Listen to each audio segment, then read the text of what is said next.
All right. Hello, everyone. I am so excited for tonight. I reached out to Morgan on Instagram a little bit ago and just asked if she could share some tips and tricks with us because I know so many people in the company look up to her and just want to pick her brain. So, Morgan, I'm going to go ahead and unmute you. If you want to share a little bit about your story first, and then we will go into the questions. So, let me find you. I unmuted you. There we go. Hey, can you hear me? I can. Okay, perfect. Hi, I'm so excited. I'm Morgan, and I joined this business 6 years ago. Whenever I was a broke college student, I was working full time, and I also had a part time job. I was in school full time. I literally was struggling so bad financially. I didn't have money to pay for gas and groceries, so I put those things on credit cards. And I didn't know what else to really do because there was no other way I could get like a third job. I had just moved across the country away from my family from Mississippi to Michigan, where I still live now. And my parents didn't have money to support me financially and help me out. So I was pretty much on my own, and I had literally I was struggling and I was so nervous because I had never heard about anything like this. So I didn't really know that there was something like this that was an option for me. And then I saw a girl posting about it on Instagram, and she was posting about the products, and I was like, okay, that's probably fake. Like there's no way that stuff really works. And then she kept posting about it. And so I was like, well, if she keeps posting about it, there obviously is something to it. So let me just give it a shot. So even though I didn't have the money, I found money to be able to pay for the wraps because I really wanted to try them so I could gain some confidence. And I totally didn't think that they would work, but then I realized that they did, got awesome results. And so I started sharing that with everybody else. And that kind of gave me the confidence to just get super excited about the products as a whole, because it's like whenever you go to a restaurant, like you don't have to try every single dish at the restaurant to recommend it to people. So just by me trying the wraps, I already knew that I loved the company. And so I saw that she was making as much money from her phone doing this job while she was in school as I was watching three kids 4 days a week as a nanny. And I was like, man, if she can do that, then I can make $100 a month. And really, that's all that I joined for. I did not join to be successful. I didn't join thinking that I could do that. I didn't think I'd be able to replace my full-time income. Never thought I really wanted to. I was in school, like I said, so I thought I was going to be headed towards a career, all these different things. And then it just kind of all fell into my lap, and I decided, why not? Like, I had all the reasons to say no, but I also thought of those as reasons to say yes. Like, I didn't have the time, and I was sick of that. I didn't have the $99 to get started. And that was a huge wake up call. If I was working 65 hours a week and didn't have $99 to spend on something that I wanted to do for myself, that was the reason why I joined the business. I didn't know enough people in my area. So that's exactly why I got started, because I wanted to meet new people. So I threw all of the fears and all of those things to the side and just said yes, even though I was still afraid.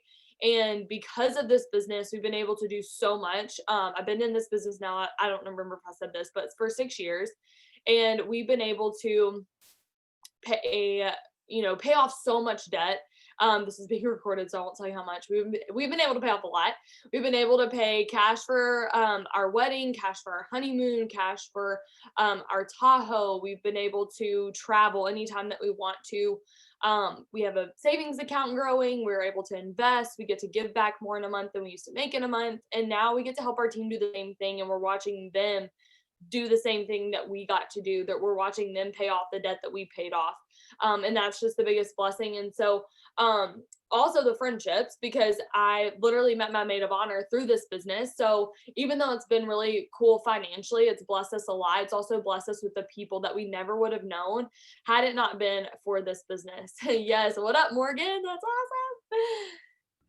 Oh my awesome. God. Okay. But yeah, that's our story. I love that. I love the first thing that you said when you were like, I just kept seeing a girl post. You never know who is watching your posts, you guys. You never know who is watching that's like, fine, whatever, I'll try it. I'll try your coffee. I'll try your hair, skin, nails. I'll try your Thermal X. You never know who's watching.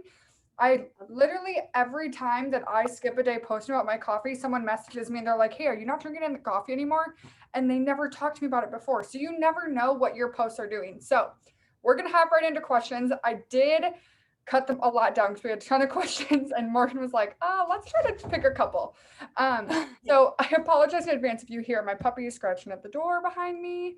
Oh, that's But The first question someone said was, how do you stay connected with your why? A lot of people have kids, and with it just being you and your husband, how do you push yourself so hard without having that extra financial responsibility and somebody else counting on you?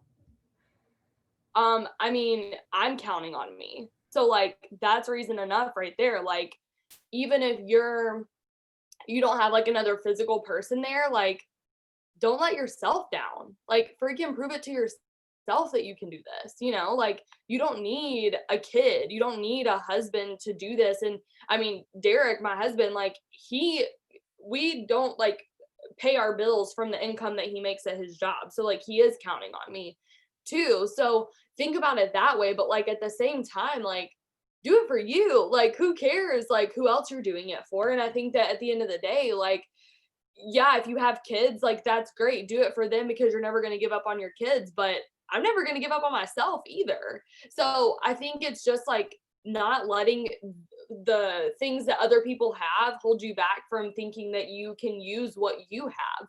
Like God took into consideration the fact that I didn't have kids when he brought this business into my life, right? Like there's a sermon that Michael Todd did that talked about like God's already taken into consideration your the like your faults and like the things that you struggle with, like your weaknesses. Like he's already taken your weaknesses into account. And so not having a kid is not a weakness, but do you see what I'm saying? Like he didn't say like, oh, here's this business, you're going to be kind of successful when you have kids, like well, I'll really bless you, but like until then, like man. So like realize like he brought this business into your life for a reason. He's taken into now. And once you realize that and like know that you have something to fight for in and of yourself to prove it to you, that's going to push you. But also, even in that, like my why has changed so much since I joined this business. Like I joined for gas money and groceries. Like in my story, that's what I mentioned. That's not my why anymore. So your why has to evolve. And I think if you're not feeling motivated, you either haven't like renewed your why and thought about like what you're actually going for now, and you're still stuck in like for example, I talked to this girl once. She wasn't on my team, she's on a different team, but I was like, she was like, I don't feel very motivated. I was like, well, what's your why? She was like, well, I want to be able to stay at home with my kids. I was like, that's awesome. What do you do right now? Like, what's your job? She was like, well, I'm a stay-at-home mom. I was like, well, oh my gosh, no wonder you're not motivated, dude. You're already doing what your goal is. Like, so why would you be motivated? Like, that doesn't make any sense. And so, if my goal is still to make gas money and grocery money, I would not push as hard as I do because that's not my goal anymore. So, as soon as I hit that goal, or even before I hit that goal, is when you should start thinking of your next one because you never want to hit your goal. You always want to push for the next goal. And then, as soon as you hit the old goal, you already have a new one to go for. But as soon as I hit that goal of, getting that gas money and grocery money, I instantly decided that I wanted to pay cash for college because I didn't want to have to get student loans. And I don't think I would have even been able to qualify for student loans if I had tried. And so I wanted to pay cash for college. And so I started speaking those things out as if they were going to happen. I was like, I'm going to pay cash for college. I'm going to pay cash for college. And then I did. I paid cash for college. And everybody was like, wait, what? Like, you did what? And like because I'd claimed it for so long, people started watching me and they were rooting me on and they were cheering for me. So whenever I actually did it, it wasn't like oh cool, that's awesome. It was like dang, she did it. Like we've been watching her post about this for 7 months and she actually did it. Good for her. So how do I do that? Like they started joining my team because they caught the vision that I had. And so then after that, it was like, I need a new car because I had moved from Mississippi to Michigan and my car was not okay in the snow. I had 2 accidents in one day from black ice, which you can't really control from a car, but also is super unsafe in the snow. My first winter here.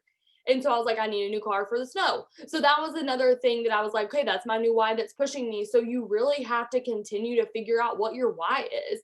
Because guess what? Some days you're going to have kids and you can't wait until that moment happens to start working your business. Because if you do, it's almost too late. Like, I'm so glad I'm 26 years old and I don't have a kid yet. So if I was 20 years old and waited until I did have a kid to start working my business, I would have missed out on the last 6 years of really pushing and getting where I wanted to go. And imagine if you're someone who's sitting here and you don't have kids and you're like, well, goal for yourself, but you need to have a goal that's going to be short term to get you pushing today. So it needs to be like in the next 1 to 3 months, you want to be able to do this. And then you need to have your long term goal. So for me to say, well, I want to be a stay at home mom for my kids that don't exist yet, that's not going to be something that pushes me today. Makes sense? It's going to push me long term, but it's not going to push me today. What's going to push me today is we have one more student loan debt that we want to pay off, and that's pushing me today because I know what I want to do. And also, we're really freaking close to the Millionaires Club, so I'm trying to hit that by the end of the year, and that's motivating me. So there's so many little things that you can find that's motivating you today. What's motivating me to work today is I have fast starts that expire in a week from now, and I want to get those fast starts. So I'm hustling for some LCs. So like, break it down. What are you doing this for? And like, I'm really motivated by money. So you don't have to tell me anything else, but like, you have fast start money on the table. I'm like, done. So find what motivates you. If it's not money, if it's people, if it's whatever, go out and get that. But it doesn't have to be a certain person that has kids or doesn't have kids. Think about Cheyenne. She doesn't have kids either. So there's so many different types of people who are successful in this business that don't have children. So don't let that hold you back. Yeah, it's so true. And sometimes people get so caught up in that. And I remember I did for a little bit, and then I was like, you know what? No, because if I sit here and just be like, oh, it'd be so much easier and so much more motivating if I had kids. Well, you'd also be 10 times more busy if you had kids. So work your butt off now. So when you do have kids, it's a lot easier. Okay. So the next question, these are all over the place. So I'm just warning you. The next one is, what's your best advice when you have to take people off of your chart to replace them? Like, when do you feel like you need to take people off to replace them on your chart and like enroll new people? Does that make sense? Yeah. Always, always enroll new people. But as far as like when to take them off of your chart, if you're asking, should I take them off of my chart? Probably yeah. Probably yeah. Like, you're not gonna think that about somebody who shows up. Emily is one of my girls on here. I just like had her hop on.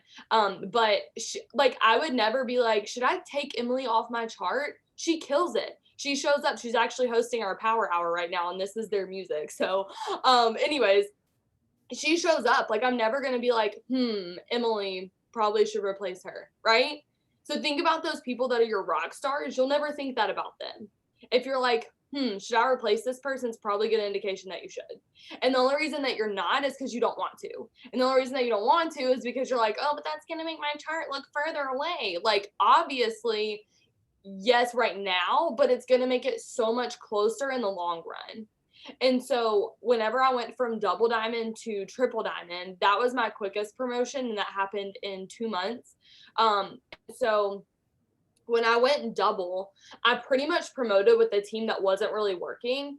And there were a couple of like random little people that were working, but they were all really new. So there wasn't anyone that was like the emerald, and the diamond for my double was my sweet husband, who, bless his heart, has never enrolled a customer. So that was like no leadership there. And then the emerald like wasn't really working. One of the rubies under her was working, but the other one was not. You know how it goes, right? Like a little bit of here and there, people were working. But whenever I went from double to triple, I didn't just say, okay, let me take my husband to double, which he was, but it wasn't with the emerald going diamond. Does that make sense? So like, he was a diamond and he needed to create a diamond under him to go double. And it wasn't the emerald. I pulled the ruby up to be the diamond. And then the ruby that was working under my emerald outside of him, I pulled her up and she was the diamond. My 400 box was a diamond, and she became my first triple diamond on my team. And she was a 400 box on my double diamond chart. And so there were people that were working. And so I dug really deep and I said, okay, we're going to run together. Are y'all ready? Let's go triple diamond in 2 months. I need all of you to go diamond. What is that going to do for you and your families? Okay, ready, break. Let's go. Let's get it together. Let's make it happen. And so we set goals and we said, we're going to get charted by April, like by the end of April. And this was in 2017 because I'm a dinosaur. So some of y'all were like, oh, I was born in 2017. Cool. Okay. Anyway, so I went double diamond in 2017. And like a month later, I was like, I want to get charted now. Remember, this was at the old charts. So there were so many more people on my chart that we needed to promote than you do right now. So like if you're looking at a double diamond chart to a triple, you're like, holy crap. Yeah, imagine like twice that. Okay, that's what we used to have. But what I'm telling you, the only reason why I'm saying that is because they were rubies and they needed to be a diamond. So they had 3 people and they needed 25 people underneath them with the old charts. So it was a massive amount of people that we needed to bring in. And we took them from ruby to diamond because I refused to bring people along who weren't working. And it was the best decision that I ever made. Every single one of them fought hard, tooth and nail for that promotion, and we did it.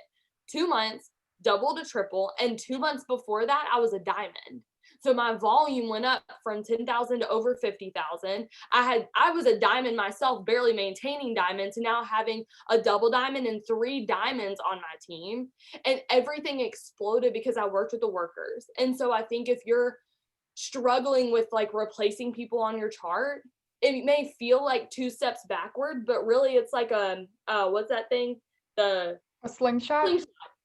Yeah, I was like, what did David use? The slingshot. Like where it's like pulling you back. Like you might feel like you're taking steps back, but it's really the steps that launch you forward. Because if you just keep running along with the people, it's like running with a parachute. Like they do that in track. I watched. I did not do tracks. I do not know firsthand, but I've seen them run track with the parachute behind them because they're holding that wind and they can barely move.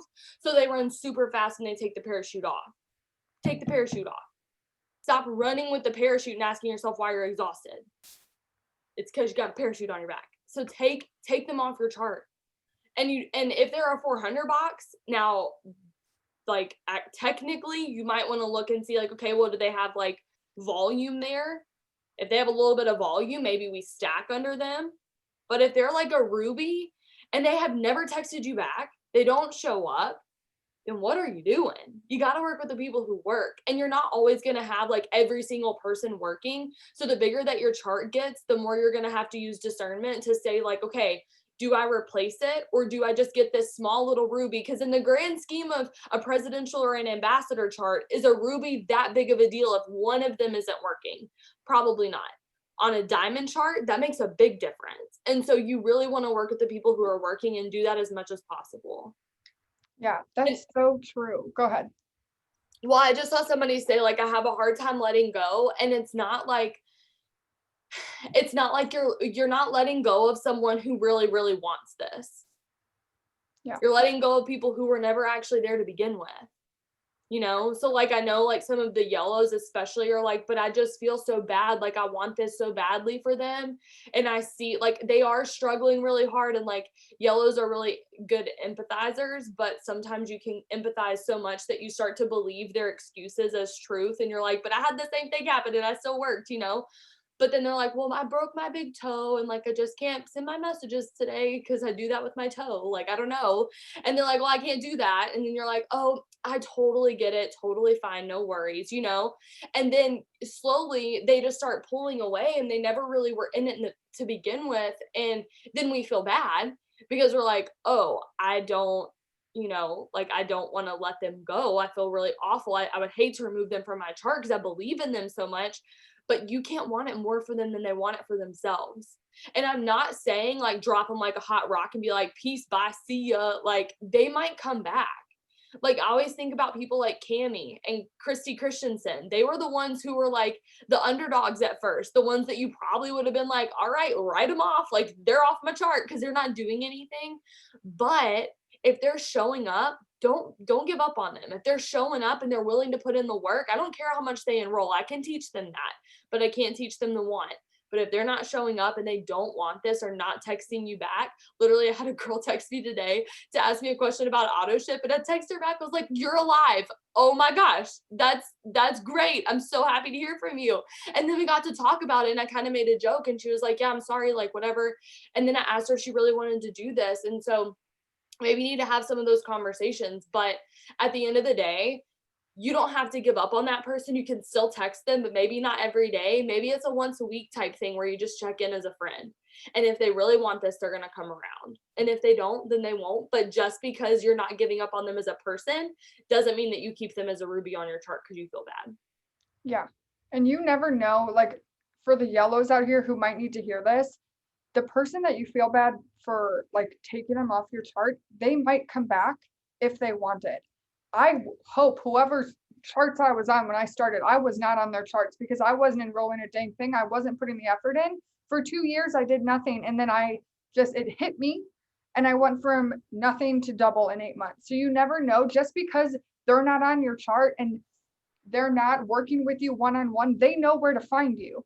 And if they're not wanting it, it's okay to say, hey girl, I know that if like life's hard right now, you're busy, whatever. I just want you to know whenever you're ready, I'm here. Leave that door open because the ones that want it will come back.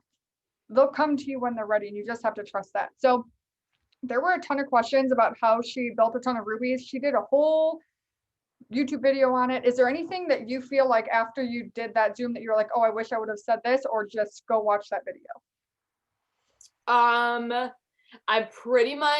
I wrote everything out very like intentionally beforehand. So I actually went exactly by my notes. So I actually included everything in that video, like 110%. I did not leave anything out. No secrets were hidden. So go check out that video. It's called like Popping Rubies or something. Yeah. If you just go check like my YouTube channel, I think it's still under my maiden name. I think it's Morgan McIntyre. I don't remember. Yeah. But I can type that in the chat and y'all can go check that out.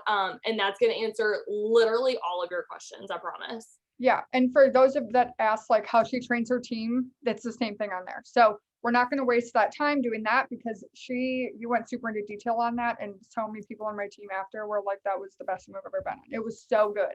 So this question I loved. They said, do you have culture on your team? Which I know you do. And how did you create that culture? This is a good question. So if you've never listened to the Craig Rochelle Leadership Podcast, you should. I can type his name in the chat too. Hang on. Ooh. Okay, I think that's it. But if you just type in the Leadership Podcast in your podcast app on your iPhone, that is where I learned all about culture and leadership. It is so insightful, and it's one of his first podcast that he did. So you have to scroll all the way down to like the first 10 episodes, but he talks about creating a culture. And one thing that he says is a culture never happens by accident. Like you're never going to accidentally create a really healthy culture. And so he goes into depth about like how to create an empowering culture and a culture that is, encouraging and all of those things. And so for me, just practically, if there's ever like any issues in the team, we don't let them sit. And they're usually very few and far between actually because of our culture. But if there ever is an issue, I'm like, great, let's talk about it. And I'm always happy to be that third person to sit on a Zoom with people that are having some issues with one another. And we get it all out and we talk about it and it's great. And so I think it's like really whenever you let those things kind of sit and dwell, that things get really bad and negative. We also try to respect one another with our time.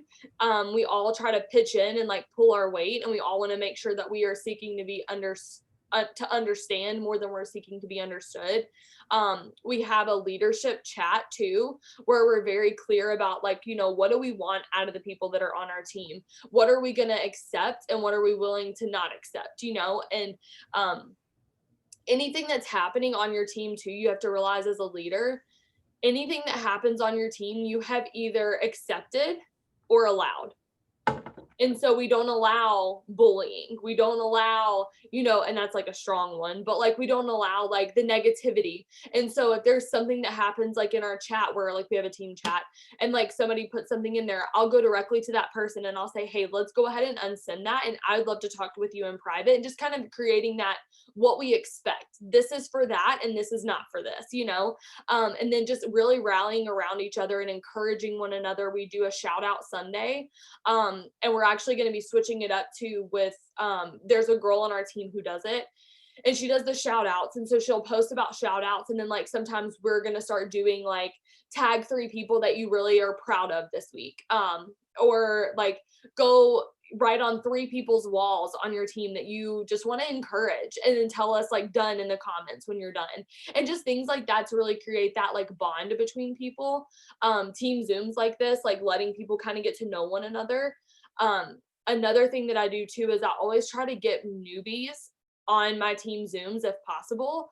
And maybe not necessarily newbies. I did do a Zoom a couple times with people who were earning their shopping sprees and let them talk about their like how they did it, and just like letting people kind of get to know the new people that are on the team and just letting them inspire people and letting them feel like, oh my gosh, like this is awesome. Like I get to speak to all these people. Um, and then also having people, other leaders on my team speak because they're going to add that value and just like encouraging them and saying like, that was awesome. And I never would have thought about that. Like, that's incredible that you brought that to our attention. And I'm going to totally use that. And just like letting them know that you're teachable and that you're on that same wavelength with them. You're just one step ahead because you're the leader. But otherwise, like we're on the same page. Like I'm going to learn from you and I'm not too great to do that. And so it's just kind of like that humility and like, what do you want in your culture and how are you going to create that? Because if you don't know what you want, you're not going to be able to create it because it's not going to happen by accident. So that Craig Rochelle podcast is really good. It's literally called Something Culture. So you're going to be able to find it if you're looking through his podcast list. But write out the things that you want. Like, what do you want your culture?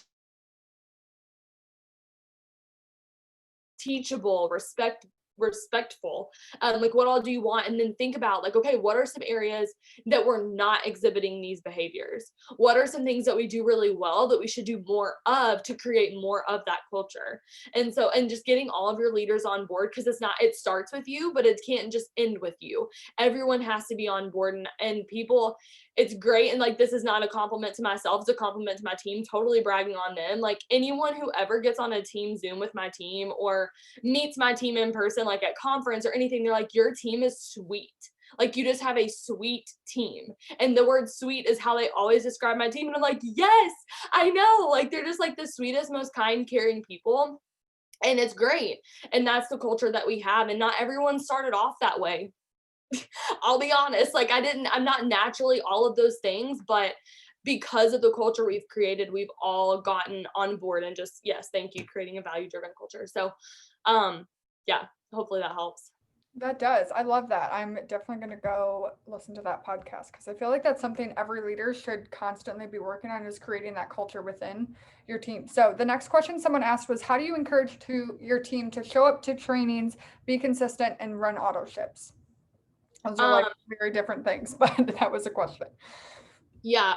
So for team Zooms and like power hours and things like that, I also will tell people like, hey, if we have like a low number on a team Zoom or a power hour, it's consistently like lower.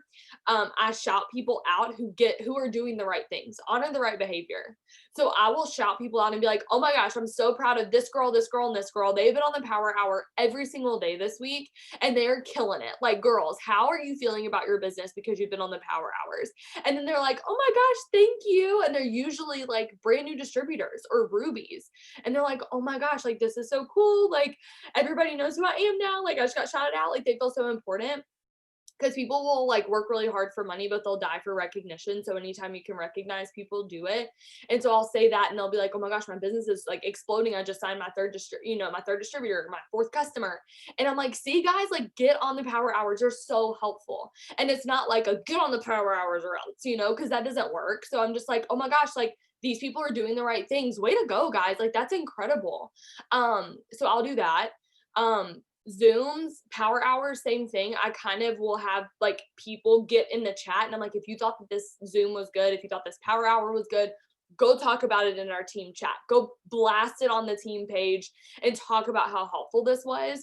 And then they're getting hype and everybody's like, well, wait, what did I miss out on? All the blues are on the next power hour because they're like, wait, what party just happened without me? And all the yellows are like, oh my gosh, like I want to be a part of something too. And all the there's so many people that get hype about it that other people want to join in, or at least that's the goal. And then what was it? I was gonna say something else and then it just left. Hang on. What was it? If I think of it, I'll tell you. But as far as consistency, There's really not much. I remember what it was.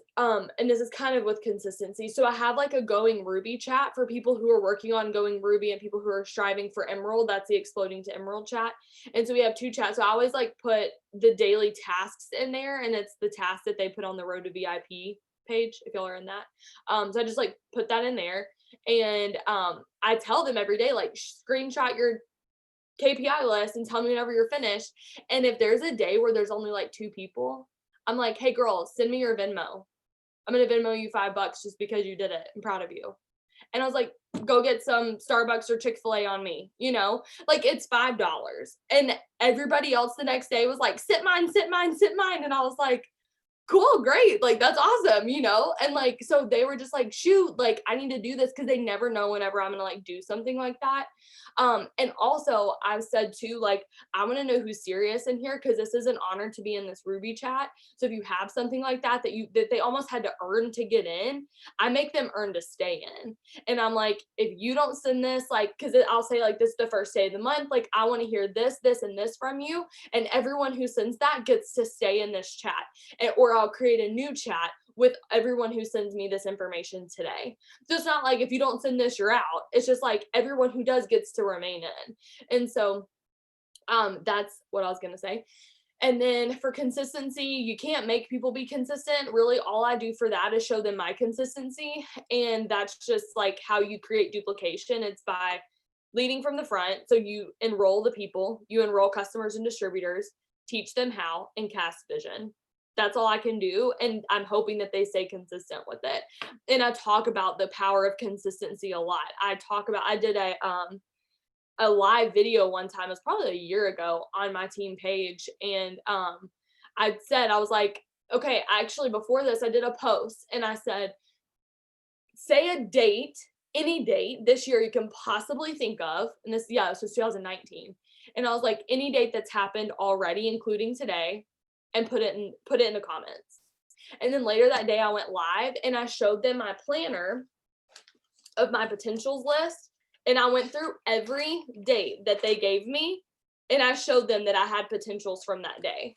And I said, that's how consistent I am. And I want you to be that consistent too. And I talked about like, I'm a top income earner for a reason. And consistent for 6 years. I talk about the consistency. I talk about not just consistency today, but consistency for long term. And so if you just kind of say it enough, like you hope that they get it, and some will and some won't, but that's pretty much all I can do as far as consistency. And then running auto shipments, talking about the importance of it. And I will go through for my new distributors, I'll go through that fast start qualification report, report in eSuite. And I will message people around this time usually of the month and just message them and say like, hey, I was checking out your, account or whatever, and I noticed that you don't have your auto ship set up yet. So I wanted to be sure to help you do that because it needs to be set up by the 24th to run on the 25th at the latest. That way we can, get you commissions qualified, to talk about how you're going to get your own results. I asked them what drew them to me, and a lot of them say how consistent I was with posting. And I'm like, yeah, because I post about the coffee every morning. So let's get you some coffee to post about every morning because you're going to draw people in to do that too. And so I talk about that really consistently. And then, like at the end of the day, you can only control so much. So really all I can control is running my auto shipment and talking about that. I will sometimes do contests too. And I'll just be like, if you run your auto shipment this month, drop it below, tell me when it ran, and you're going to go into a prize for blank, so there's like random contests that I'll do. Yeah, love that. Okay, so I got like 7 private messages when you were talking about your chats about like running to Ruby and exploding to Emerald. Can you share a little bit more about like the requirements you do to get into the chat or like stay in the chat or anything else you do with those chats? Because I know a lot of people have started chats like that and then they're like, I don't know what to do with them. I literally just send that every day, like the task in the morning, like that's one of my task lists. Like that's the thing on my planner that I have. It says Ruby/Emerald task. So every day I literally go into the Road to VIP and I screenshot that. And I was like doing it on my own. And then they started doing that. And I was like, hey, work smarter, not harder. So I grabbed their stuff and I've been having them do that. And then they screenshot it at the end of the night. And that's where I shout people out. They'll ask questions in there too. It honestly doesn't get used a whole ton outside of just that, because they have their own team chats, because most of the people are not my personally enrolled. Some of them are, but it's whoever. It's not just for my personally enrolled. So anybody in my team can be on it. So they have their own team chats. We have our team chat. So I don't like to blow that up with a lot of stuff, but I will like mention stuff in there. And then exploding to emerald, same thing. Like once you go ruby, it's like a huge deal. And I'm like, all right, like everybody say goodbye to so-and-so. Like I'm moving them over to the emerald chat because they just went ruby. So exciting. Who's going to do it next time? And then that person, or like this month or whatever. And then that person's usually like, y'all got this, guys. I'm going to the, and it's like a huge deal. And they're like, oh dang, like I want to do that. And so, yeah, it's kind of like so they have to be emerald to get in the exploding emerald. I mean, they have to be ruby to get in the emerald chat. And then to get in the ruby chat, it's like they earn their shopping spree, like they're showing up. They are wanting to be a ruby. It's not like, oh, you joined the business, congratulations, welcome to our Run to Ruby chat. Like they have to show up for a while. Like I usually wait a while to add people. Yeah, it's kind of, I feel like it's probably just like a feeling like, okay, I can tell this girl's working for it. Like they're trying, not just like, all right, you signed yesterday, let's put you here. So Right. Somebody said, if one of your teammates said they wanted to go diamond by the end of December, so about 2 months, what would that plan look like for you to work with them on it? So basically, like when you were going from double to triple, what did you do with those people that you pulled from ruby to diamond in 2 months? What was that plan? I wanted them to get charted by April, so that would be November. December was volume. The only thing I would change about that though is that we were so focused on distributors the whole month of April that we didn't plant very many seeds for customers. And I had already harvested a lot of my seeds for customers the month before that because I went double. And so then it was literally just kind of like, oh, and none of us really signed any customers for the volume that we needed till like the 12th of that month. And we still made it happen, but it would have been way easier had we been doing what I do now, which is very much half and half. We also didn't have TikToks back then. So I'd be TikToking my head off. And I would also be doing a ton of host to post for products. I'd be doing, so like now it's easier to do both. We didn't have any of that. We didn't have host to post, TikTok, stories. Like we didn't have any of that when I promoted to triple. And so make sure that you do like a goal for them to get charted. Now, if they're close and they're like need 5 people, I'm not going to tell them, hey, your goal is to do it. If they only need 5 people, they need to go diamond in November, first off. And then if they have like a ton of people, they are a ruby and they're trying to go diamond, have them get charted at least, I always say the 15th of the month, so they can focus the second half of the month on customers.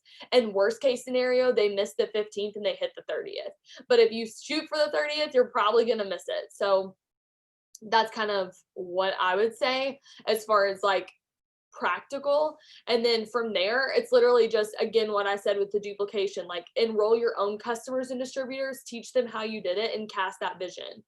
I just signed this customer, so I'm going to show you how I did it. So all I did was I did host a post. I used this specific host to post. I did a giveaway first, got them to message me, sent them a post to do. Whenever they commented on it, this is what I sent them back. Be sure you're sending before and after pictures when you're sending product information. Also, I followed up with them, so make sure you have a follow-up system. This is what I said. Here are some screenshots. That's what I did to sign this customer. You can do this. You're going to go diamond. I believe in you. You're so close. You only have 2,000 volume. If you can do exactly what I just did, that's 35 BV because it was a pick 2. That boils down to only, 80 more customers over the next 2 months. And that's only if you did it by yourself. So let's go teach every single person on your team to do exactly what I just did. Go send them those screenshots that I just sent you and teach them how to do what I just did. Now you go do it and teach them how to do what you're doing. Oh my gosh, that was so good. Put like a 1 in the chat if you're like, my mind just exploded. I don't know why I've never thought of like walking through step by step, like, hey, I just signed this customer. Here's word for word what I did, how I did it. Here's what we're going to do. So I know a lot of people when they're saying, okay, I want to go diamond or I want to go whatever, they really stress about the charting and finding the distributors. What are any tips that you have for signing distributors? Do TikToks. TikToks. Okay, let's go into it. Talk more about like how have you been having success on TikTok? Whatever you want to share about TikTok, go ahead. Okay. And if you want super in depth, because I know we have a lot of questions that I want to help get to too. If you want in depth about TikTok, I'll sit a Zoom about TikTok. And I like shared my screen about how I make TikToks. So if you want that, that's on my YouTube. But I post 2 or 3 TikToks a day, and right now I have like 1,000 applications to go through. So I didn't post any TikToks today because I'm a little overwhelmed.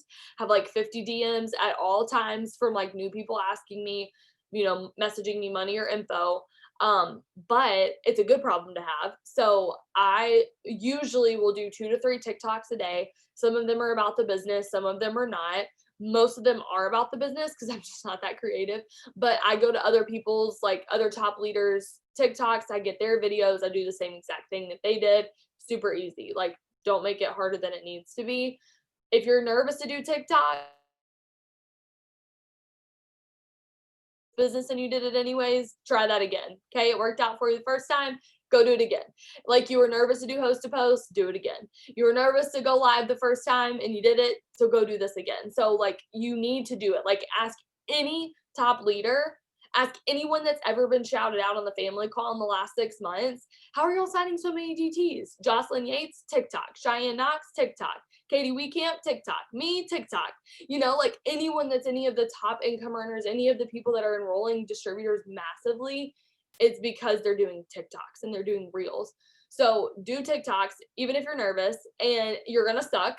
Just telling you, you're going to suck the first time and it's going to get better and you're going to get way better. I look at my old ones and I'm like, yikes, I've grown a lot, but good for her for trying, like I just did it till I got better. And then, like I said, that video that I already made about TikTok is going to go through exactly how I make them. But then besides exactly how to make the video, once I post them, I use hashtags. I just use the ones that are like the most popular. And then I use like random ones that I know people look up. And then, what was I going to say? At the end of the video, I always have them, I say like, if you want more information, message me money or message me info on Instagram. So I'm not telling them to fill out my influencer application anymore. So why people are still doing it, I don't know, but people are still filling out my application and it takes too long for me to get through those. So I've just been having them message me on Instagram, and guys, my Instagram like followers has grown so much over the last, like, I think in 2 months, I went from 19,000 to 26,700. So it went up 200 today just from TikTok. Literally, I have no idea what's happening, but I love it. And I have so many people that are following me on Instagram from TikTok, but not messaging me. Then I post about my stuff on my story so consistently. And they're like, dang, I want some of that coffee. Now I'm getting customers and it's all from TikTok. And so have them get over to your Instagram. I used to have them text me. I'd have no idea who they were. I had no connection to them. I couldn't visualize who I was talking to. And it works so much better if I can do it on Instagram, because worst case scenario, they ghost me and they watch me. On a text, they're not watching me or anything. So that's what I have them do. And then for the reels, really quick, I save my TikTok video and then I post it as a reel. Super easy. I don't make 2 different videos. It's like a post from Instagram and Facebook. You're going to post the same thing. You're just going to copy and paste it over. That's what I do on TikTok and Reels. Perfect. I love that. I was just about to start doing that on my TikToks to have them message me on Instagram, because the worst thing, or at least for me, it makes me feel super awkward when they text me and they're like, money. And I'm like, hey, what's your name? Like, I don't know who you are. Like, it's always an awkward start to the conversation. So I love that, because then you can kind of like relate to one of their posts or pictures or whatever. So, okay. Only 4 more questions, so we'll try to get through them quick. Someone said, if there was something you could tell yourself when you first started that to do or not to do to be successful, what would that be? To not to do is to bulldoze over my team, which I 100% did, because I'm a red, if you haven't noticed. And I was like, anybody that wasn't running as fast as me, I assumed didn't want the business like I wanted it. I assumed that they were just like not cut out for this, like whatever. So many misconceptions about leadership. I had no idea what I was doing as far as that goes. And not saying I do now, but I've learned a lot. I've like look back and just face palm at the stuff I used to do. And so I bulldozed over my team a lot. And I would tell myself not to do that. And I would also tell myself to do self-development and learn about leadership way sooner. A book, if you're looking at learning about leadership besides the leadership podcast, I should be sponsored by Craig Groeschel at this point. But go check out his podcast. It's awesome. Freaking love him. And this book right here called Leadership by John C. Maxwell, it is absolutely incredible. And it will give you a totally different perspective on leadership. So those are two things that I would tell myself to do and not to do. I'm trying to do these quickly. So if you'll have any other questions, let me know. That was perfect. Also, y'all take notes. Sherilyn Alcala, Cheyenne Knox, and Morgan all recommended that leadership book. Okay. That's not by coincidence. There's reason. I haven't read it yet, but I bought it already. Okay. So next question, that this one might get a little long. Why do you think people get stuck at a promotion? Like I know you did, I believe it was Diamond. Why do you think that happens? Okay. So I like this question because there's a difference in stuck and sitting. Okay. I'm going to tell you the difference. So at Diamond, and I sat at Ruby for a year and I sat at Diamond for 13 months. Then I sat at Triple for like a year and a half, and now I've been presidential for 2 years. So there's a difference in being stuck and sitting at a rank, and I'll tell you what the difference is. Being stuck was where I was whenever I was Ruby, and kind of at Diamond too, but that had mostly to do with my leadership. But the Ruby is really what I'll talk about actually, because Ruby was really where I was stuck. I didn't have a vision. I didn't know what I was like doing this business for. I just had extra money and I was like, this is great. I didn't really need anything more because I joined for $100. I was making $600 to $700 a month because I had fast starts and I had all these things. So I was excited. I was thankful for where I was, but then I also started really comparing myself once I got to Ruby. I started looking left and looking right. I saw people that joined after me who went Diamond before me, who, side note, aren't here anymore. So I wasted all that time comparing myself to somebody who's not even here anymore. And I had all of these reasons why, like, I should be further along than I am. I should have, could have, would have, need to be here, could have done this. And I started comparing myself and I got really lost. I forgot what I joined this business for. I lost all perspective and I felt really stuck. Like I was enrolling people, but nothing was sticking. None of the people were staying. I just felt like I was spinning my wheels. And then, and I also really like, I guess I just kind of like lost hope that I'd ever actually promote to Diamond. And so maybe you're like a Diamond and you've lost hope that you're ever going to go double. For me, I felt really stuck at Diamond because I just never thought that I could go Diamond. So then I hit it and then I was like, well, then if I did that, I for sure can't go double. Like there's no way. And so I just counted myself out immediately and just already decided in my head that double was not going to happen. I counted myself out. I had zero belief that it could, that I could get there. And so that kind of made me stuck at Diamond. So a lot of it had to do with headspace. A lot of it was like the mental game, the mentality behind it. A lot of it was my leadership, like I said, especially with Diamond, because with 3 people, 5 people on your team as a Ruby, like you need to be a leader. You need to start growing in your leadership. I would say even before you get somebody on your team so that you don't bulldoze people like I did the first 3 people that joined me, but you really, the leadership, it's more for me, it was the mindset with comparison. The Diamond, sitting at Diamond for a year, that was all because I didn't have the leadership. I didn't know anything about that. I didn't try to learn anything about leadership. And so I was stuck at those ranks. I was stuck at Ruby. I was stuck at Diamond. And then I finally grew the belief in myself. At Ruby, I went on that cruise to Mexico that they had for the company. I earned it as a Ruby. And I finally surrounded myself with people who were in this business and they were doing really well and they were pushing me to do better and like telling me like, yeah, you can, like, dude, you can go Diamond. You can totally do that. And I finally believed in myself. So I pushed and I went Diamond 3 months later. Going into the cruise, I almost quit because I started comparing myself to everybody else. going diamond, or whenever I was diamond, I went to my first conference. Shocker, no surprises. Surrounding yourself with other people who helps you grow your belief. Weird, I know. So get your conference ticket, get on all these Zooms. But being surrounded by people at Diamond, that really pushed me to say, you know what, like I'm going to go double. And Mark in his speech, like really inspired me to do that. So I went double, and then I was like, okay, I told myself at double, I said, I will never sit at a rank for a year again. I will never do it. I refuse, because I'm so sick of sitting at ranks. So I went triple in 2 months.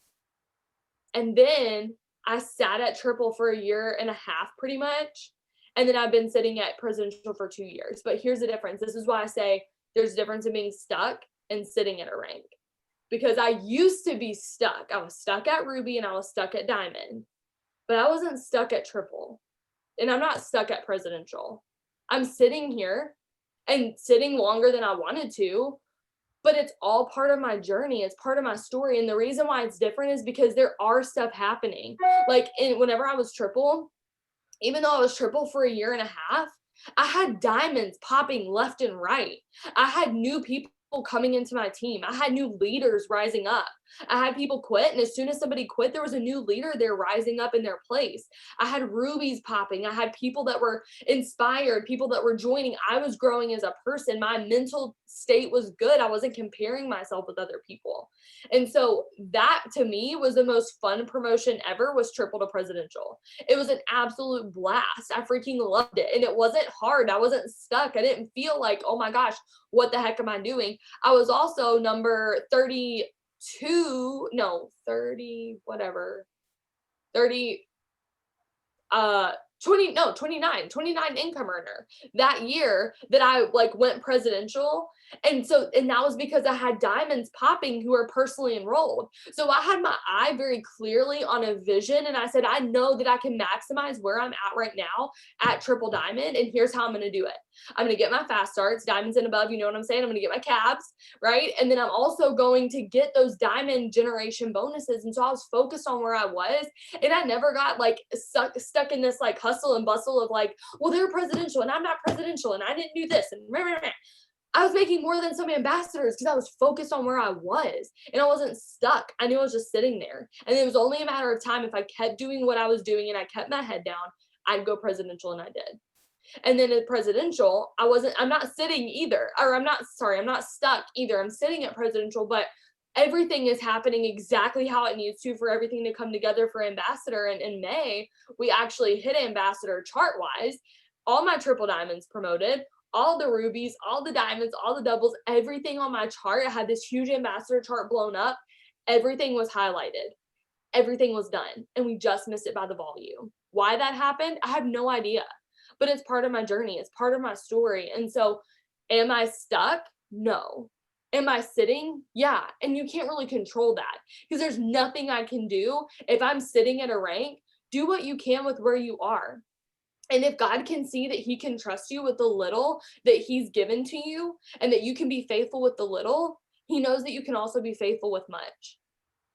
But also, to whom much is given, much is required. So if you're not doing the things that you need to be doing because you're looking left and looking right and you're stuck at the rank, you're not sitting, but you're stuck, you can control that. You can't always control the sitting. You're doing the things it takes to promote, and it's only a matter of time before it happens. But if you're stuck, that's on you. So that's oh my gosh. I love that. That was so good. Because I love that you shared that so many times people get focused on the next rank, and it's not always about the rank, but it's about growth where you're at. It's okay if you don't promote, but as long as you're still moving forward, that's the goal. So we'll just skip over the last one. Let's just share if there's any last minute things that you're like, if I could share anything, I would share this. Whatever you want to say, share what you got, girl. Oh gosh. Okay, hang on. 1 second. Let me just let Jesus bring something to me real quick. Hang on. I want to make sure it's actually something that y'all need. Okay. So I'll just say this because this is what popped in my head. I was talking to my leaders about this yesterday, and we were talking about working in faith and not working in fear. And so often we can tend to do that, whether that's with this business or anything else. We might parent in fear, we might teach in fear, coach in fear, we might be a dental assistant in fear, you know, like whatever it is, like there's so much fear and unknown in this world, especially this year with all the just elections and COVID and whatever, and like the business and things like that. And so for me, like I just look at that as God gave me this business and it's a gift. And what does the enemy do? Like the Bible says that the enemy comes to steal, kill, and destroy. So he wants to take the thing that God intended for good and he wants to take it and turn it into evil. So he wants to take this gift and make you stress about it.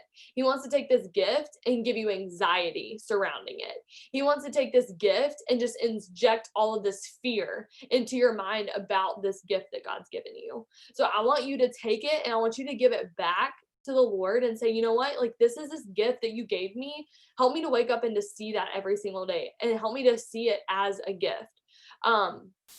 Because whenever you do, you're working in that faith. You're not working in this fear, this hustle and bustle of, I got to get this done because if I don't, then this is going to happen. And if I don't, then this is going to happen. Like, and I got to hurry up and do this. And it's like that hurry and that rush and that anxiety and like all of this stuff that I struggle with. If you know anything, if you follow me, you probably know that because I talk about it a lot, but that's something that's been a huge game changer for me. And so there is if you just search faith over fear in YouTube, there's a really cool video. I think it's the first one that pops up and it talks about faith over fear. And it's really, really good. It's just like little clips of different sermons. And I think if I'm getting the voice right, it sounds like Charles Stanley, the like really old pastor. His son Andy Stanley is good friends with Craig Rochelle. But anyways, so I think that's who it is. But and also Darius Daniels too. It's just their voices with like people, like whatever. So it's really good. But the last thing I want to share with you is something that I also shared with my leaders yesterday, and it's kind of on the basis of faith over fear. But sometimes like we pray and we're like, okay, God, like bless this, like bring this abundance. And then we don't see it right away and we start to fear again, right? Like we lose that faith. We're like, well, I prayed for it and I don't see it yet. So like, what the heck? Like, what am I doing? Like, why isn't this happening yet? And then we start to think that it's never going to happen. But if y'all ever have listened to, and I'm not trying to like preach at y'all, but like, hopefully you, maybe most of you have heard the story of the 5 loaves and the 2 fish, like that miracle that Jesus did in the Bible. If you don't, a very quick version of that is there was a ton of people, 5,000 men. We don't know how many women and children, but tons and tons and tons of people.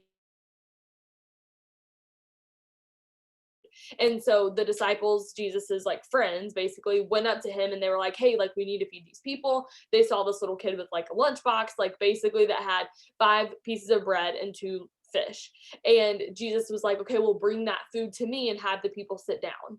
And the disciples came and gave the food to Jesus and he blessed it and he gave it back. And then they went and it multiplied and everyone had enough food to eat and they had 12 baskets left over. Okay. But did you notice ever, and I never did until I watched the sermon, did you ever notice though that the disciples gave the food to Jesus? They gave him 5 loaves and 2 fish. That's all that they had. They didn't have enough. What they had was not adequate. What they had was not enough to feed the people that they needed to. So come with everything that you have, even if it's not adequate for the things that you need. Even if it's not for the things that you're like, oh my gosh, like I'm trying to go ambassador, I'm trying to go diamond, I'm trying to go ruby, I'm trying to, whatever, I'm trying to pay off this debt, but I don't have what it takes. Good, bring what you have because God can bless that and he can multiply it abundantly. But here's what happens. They give they give Jesus what they have, the 5 loaves and the 2 fish. He takes it. It says he looks up to heaven, he blesses it, and he gives it back to them. The same way they gave it to him, he gave it back to them. They handed Jesus 5 loaves and 2 fish. He didn't just go, here you go. Like, it didn't just like multiply in his hand. Have you ever noticed that? I guess like as a kid, I always thought that it was what happened. But if you read it, it says that he blessed it and handed it back to them. So they gave him 5 loaves and 2 fish. He blessed it and gave them 5 loaves and 2 fish.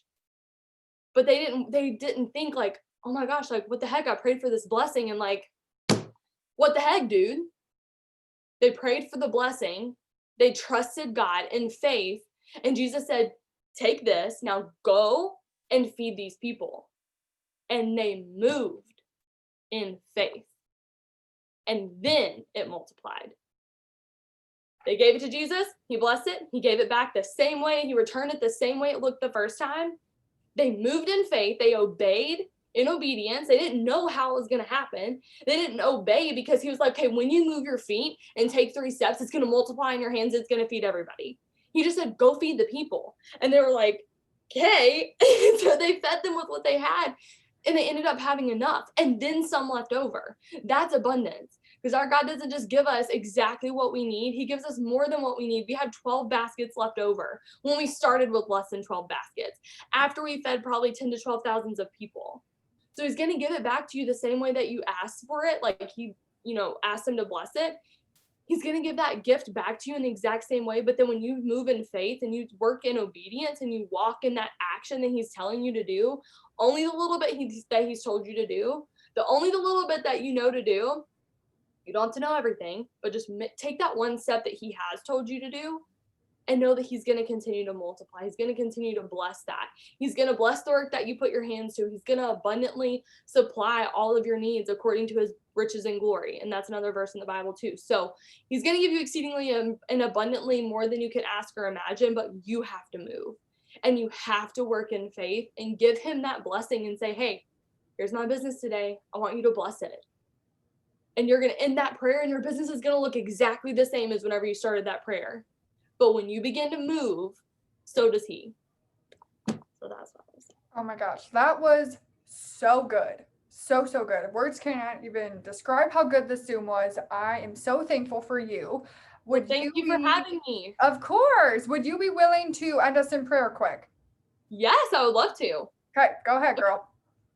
God, we love you, and we just thank you so much for this day. I thank you for every single person who is on here and the ones who couldn't make it on here tonight, that you would just meet us where we're at right now, God, that you would encourage our hearts. And I pray that you would just help us to leave this Zoom, not just hearing cool things and being like, oh, that was awesome, and then walking away and forgetting all of these things. But God, would you just implant it in our hearts and help us to just use it every single day? And would you use this Zoom and the things that you have spoken in this Zoom through me to change their life, to change their business, and for them to look back and say, that was the day that everything changed. And so I pray for faith in these people, and I don't know what their belief is, and I don't know, all of that stuff, but God, whatever their faith is, whatever their belief is, I pray that you would just instill a faith in them and just encourage them and meet them where they're at, give them confidence in what we do. And I thank you for this gift that you have given us. I thank you for Mark and Cindy, for Pam and Mike and their vision, and Cammie, and for just the vision that she casts for us. May we do that to other people. Would you just help us to be a river where you continue to bless us, and then we continue to pour out that blessing to other people? And would you not let your blessings stop with us, but would you just let us be fruitful and diligent and disciplined with the good things that you have provided for us, and that you would allow that to flow into other people's lives and allow that to continue to transform us and transform our hearts to look more like you. And God, I thank you for every single thing that you're going to do in and through us in this business. I know you brought us here for a reason, and we just ask that you would reveal that to us step by step, and that we would move and walk in faith and obedience to what you've called us to do. And it's in your name we pray. Amen. Amen. Thank you so much, everyone. I'll put this up on the YouTube tonight, so we'll talk later. Bye. Bye.